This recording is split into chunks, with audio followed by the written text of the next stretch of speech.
Right. Muri yeZimbabwe kusangana kwatikuita zvekare pano paTirari 263 panopade kuzivisai manews updates ezvinhu zviri kuitika munyika yedu yeZimbabwe. Kana uchiri munyowani pa this YouTube channel kusubscribe mahara utena on that notification bell. Muri yeZimbabwe first update yandakabatira update iyo yaBabaman anga achigera seweek neuchivhayo. Zvaanga achigera seweek neuchivhayo ableswa nemotokari apiwa mota zvashamisa vanhu vakawanda muno munyika yedu yeZimbabwe kuti aiwa Babaman uyo in the hood ane lucky. So ndichakusiya ndichiona video pedza una video skip this video nokuti ndine last update inorwadza. Ndatione first update.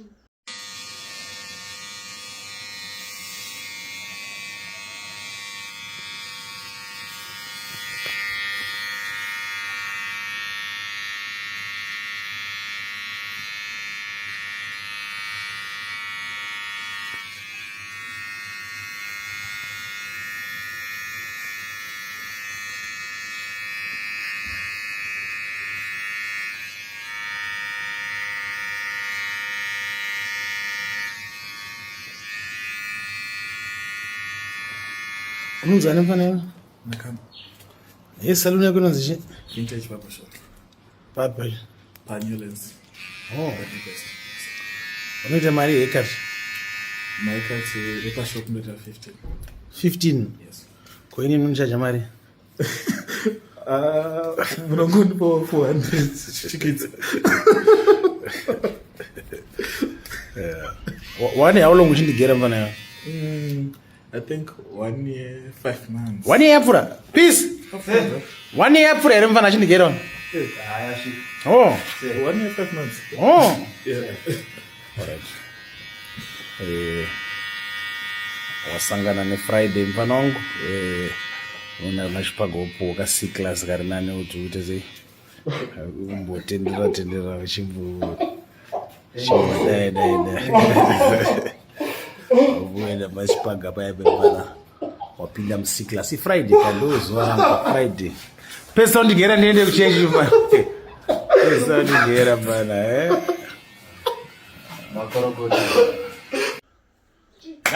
Last update iyo yemota yakabva kuna seweek neuchivhayo yakabiwa. Mota iyi yabiwa, mpiro wakaitwa murume wemota ndiwe kwa Mutare anorova maskitsi anonzi Mr. Maveri. Akabirwa mota achatsanangura nyaya yake mubirwa wakaitwa mota. But zvisine iye ari kunzi akaba akazotaura kuti handina kuba mota iyi yakatengeswa. Zviri kwere zvanga zvichitaurwa nemurume uyu ndakabirwa mota. Ndatinzwe zvizere.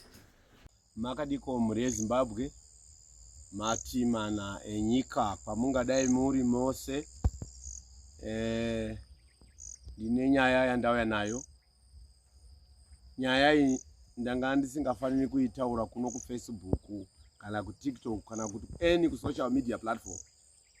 Ndakambozamavo kuti nyaya iyi nditore matanho akawandika kuigadzirisa asi hapana chakabuda. Ndakazamavo ndichidivavarira kuchengetedzavo nezita rechechi yandichataura pamusoro payo. Kudzamara ndandosisa nyaya yangu kuvakuru but handina kuwana rubatsiro rwandakawana. Saka nokuda kwokurwadziwa ndauya nenyaya yangu social media kuti kana zvichibvira vamwe muchandibatsira nemashoko okundinyaradza kuti ndigutsikane kuti ndakatovharwa nemuprofita wechechi ndichataura, uye kuti ndigutsikane kuti mukuru wechechi ndakamupa chichemo changu akatoshawawo hanya nacho pamusoro pazvo. Ningogutsikana kuti ndozvandakatiitwa nechechi yacho because mukuru wechechi unoziva nyaya. Handisi kuzvitaura kuti ndifadze vachazvinzwa, asi ndiri kuzvitaura nemhaka yekurwadziwa nezvakaitika. Saka nyaya yangu zvokwadi munandiregerera, nyaya yangu yakamira yakadai. Kune muprofita unonzi Wislodge anopinda chechi inonzi John the 5th J5 yaBishop and by Makururu.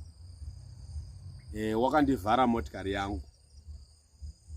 Vamwe maimuziva achiri panyika akazodzikana akwa Mutare paZimunya paendo paanga ari achishanda semuprofita wekuchechi yeJ5. wakatora motikari yangu zvenharo kwete zvokuwirirana. Asi munhu wandaizivana naye ndakangoti achindoda kundoisa marings ndigodai ndakuda kuitevera dzakadzikana dzava nhoroondo nanhoroondo kudzamara wototi mota yakafa ota tichiigadzisa motikari yangu ndidzosere. Haana kukwanisa kuigadzisa kusvika motikari yangu yangotonyura. Ndakazama kubatawo vendingafunga kuti vangandibatsira but handina rubatsiro rwandakawana. Chokutanga ndisati ndatonyanya kuinda panyaya yemotikari, uyoyu Wislodge wakandiitisa maadverts echechi yavo yekuJ5 anosvika 5 to 6 achiti Bishop vati uite mavhidhiyo avo vachamabhadhara. Bishop vacho vakataura neni pavhidhiyo 1 yandakaita, vakasenda vakati mari yedrink, vakati dzimwe tichazoona. Mavhidhiyo ose wavo handina kubhadharwa, zvinova zvinoti kana ndichiona chechi yeJ5 Joan the 5th ndinoona iri chechi ine vanhu vanovhara kana kuti yembavha, vanengoti yembavha. Bozi marwadzirwo endoitwa nenyaya yangu iyi handina chendichatya kusangana nacho because ndakatoiswa kufa kana kurarama zvose ndozvigamuchira because kana uchivhara munhu motikari yake wauraya munhu. Saka ndakatofa already, handina chendichatya, saka ndichishinga hangu kutaura nyaya yangu. Then aramba achindivhara ndichiteera motikari yangu achingopa achinzvenga ndikamboendapo kuti ndabuda nemakii achingoramba achiramba nemotikari yangu kusvika yazofa iri maoko akwe. Chiigadzisa ndobva aramba. Ndobva ndaenda nenyaya yangu kuna Bishop, ndobva ndatanga kuudza vakuru vekuchechi kwacho ndisvitirevo nyaya yangu naBishop yakamira yakadai. Ndikasongana naBishop vacho vakati amavhevheri nyaya yako ndakaizwa, pinda motikari. Ndobva ndavaudza nyaya yangu semamira yakaita. Ndavaudza nyaya yangu iyi, Bishop vakati amande ndiri kukudaidza. Bishop ndobva vane shoko rakataura Bishop Enby makuru rakandinakidza. Vakati uyoyu Wislodge utori neimwe nyaya yemotikari yakavhara vanhu kwaGutu yatakatofonerwa kubva kwaGutu yekutoti haatozvizivi kuti nyaya yacho takatofonerwa. Ndikati hazvanaka nokuti vane umbowo kuti munhu wavanoti muprofita kuchechi kwavo imbavha unovhara vanhu. But zvadaro havana kana kuzondidaidza kana kuzodini. Ndobva vangonyarara kenzati vanonga 2-3 months vakangozonyarara Bishop Enby makuru vaya. Saka inyaya yakandirwadza kuti ndakavharwa motikari nemuprofita wavo, ivo ndikavapawo nyaya semukuru wechechi vakashawanya nayo. Saka chinonyanya kunetsa ndechekuti kana vane umbowo hwese hwetinotaura kuti munhu wanoti muprofita wekuchechi kwavo imbavha, wai vachichengeta mbavha muchechi vachiti muprofita wakatomira kutoti vanhu vose vaiva vachibatsirwa pamunhu iyoyo. Saka mukuteera kwangu motikari yangu waitaura zvakawanda but ndanga ndisina basa nazvo. Ndikatomudza chamazvaunotaura izvo kuti Bishop vedu vane mwana unoti kana zvakakwidza unovaudza kuti baba muri kundishandisa. Ndikati hazvineneni, Bishop vedu havatiumba. Ndikati chamazvaunotaura izvo zvokusai vatakumba kwaBishop wako asingavatiumba. Bishop wako havanene kundivhara kwawakaita motikari, gadzisa motikari yangu. Akataura mukadzi waBishop waanofamba naye always ndiye une secret zvinhu zvavo. Ndikati izvi hazvineneni, ndikatogadzise motikari yangu. Saka wakataurawo zvakawanda pamusoro pemutungamiri wakwe zvinotova poisonous. Ndobva ndamuti shamari wechitsvaka mari kuti ugadzise motikari yangu.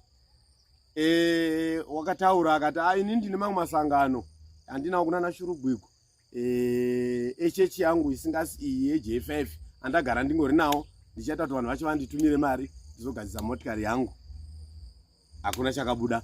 Akati aiwa iyi yedu J5 haisi chechi, ingori program yokuti itorai mari, chingori chiri game chokutora mari, hapana zvekunamata. Saka isu maonero ndichaita mari yako ndigadzise motikari yako, ndichati tikapuwa anointing oil naBishop isu tinogadzisa chistika chakafanana nechagadzirwa naBishop chotogadzirwa kuHarare kutogadzira mamwe mafuta etinogadzira kutonzura imwe olive oil mutown tomikisa tichitengesa mafuta amwe atetapuwa naBishop atozangasa nedu tetagadzirawo edu ndowana mari ndogadzisa motikari yako.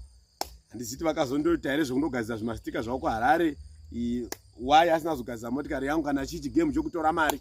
Saka zvakandibata kuti kana zvichidai zvinorevei. Why? Because Whistled wetaura kuti ini bishop havana zvavangaita kwandiri because ndio zvamasecrets avo akawandisa.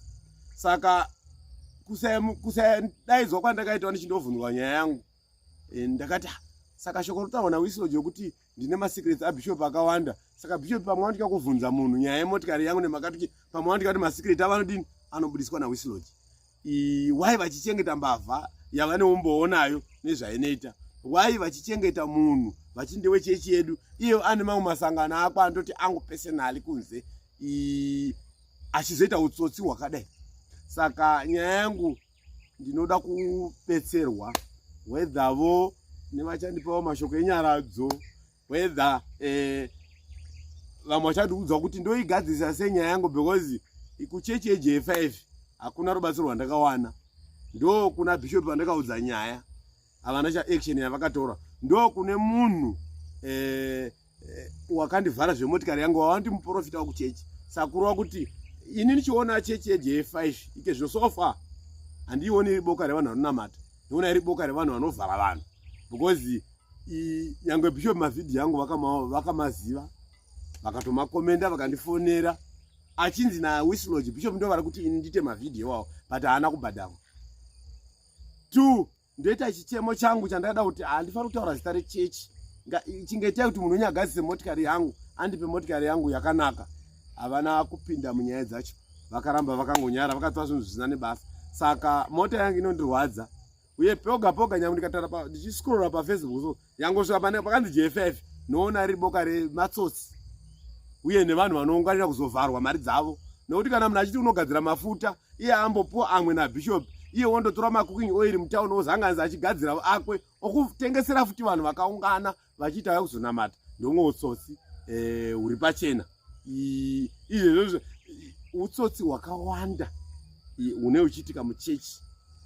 Saka ndibatsirevo vanhu vaMwari zvokwadi mukandibatsira nyangwe nemunamato chaiyo ndigongogamuchira kuti ndakatovharwa nabhishopi nemunhu wavo kuchechi because nyaya yangu vaneiziva but vakaitwa senyanya basa. Chinonzi motikari kana ndakatochiwana chinotondirwadza because kuti ndiwane motikari pane mususuru.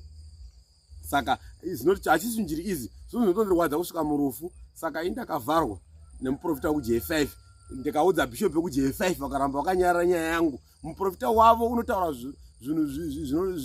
zvinosemesa pamusoro pabishop wakwe asi hazvineeneni izvezvo. Ndangozvitaura hangu nokuti iye wazvitaura nokuti asi ndatomudza kuti hazvineeneni chendoda chokuti wagadzisa motikari yako but haina kugadziriswa. Asi vana veZimbabwe mundinyengetere nokuti ndo nyaya yandataura. Handizivi tichandisiyavo ndiri mupenyu here kana tichandiuraya but kufa handikutyi because ndakatofa nekuti zvayakatourayirwa motikari ndichivharwa motikari yangu nemunhu unonzi muprofita unovimbwa naye nabishop kuti pachechi pakati pane muprofita. Zvinondibata zvisingamboiti kusvika murufu. Saka I'm ready for everything. Ndatenda. Thank you.